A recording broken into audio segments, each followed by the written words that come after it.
নমস্কার সবাইকে। আপনারা সবাই কেমন আছেন? আশা করি সবাই ভালোই আছেন, আর আমিও খুব ভালো আছি। এতদিন ধরে অনেক কিছুর ওপরেই আঁকাআঁকি করার পরে আজ চলে এসেছি আবার একটা নতুন আঁকার ভিডিও নিয়ে। তবে এটা স্টোনের ওপরে আমি আর্টওয়ার্ক করে দেখিয়েছি।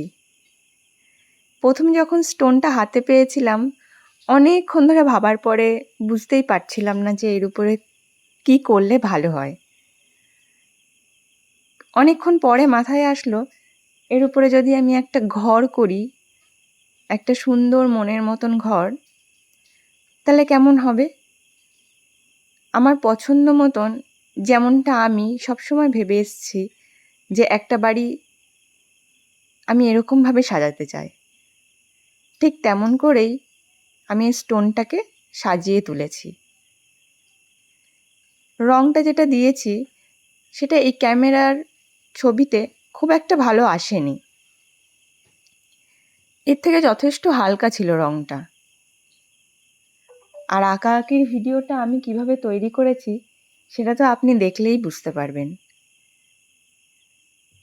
খুব পছন্দসই আঁকাআঁকি করে আমি জিনিসটাকে তৈরি করেছি।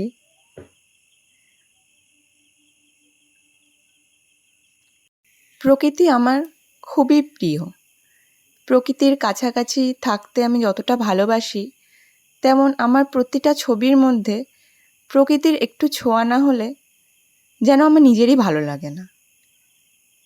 তেমনভাবেই এই ছোট্ট স্টোনটার মধ্যেও আমি যখন বাড়িটা তৈরি করেছিলাম ভেবেছিলাম কিভাবে আমি এর মধ্যে একটু গাছপালা লতাপাতা অ্যাড করি। এখন আপনারাই বলুন না বাড়িটা কেমন হয়েছে। আর স্টোনের পেছন দিকটা আমি এমনভাবে সাজিয়ে তুলেছি।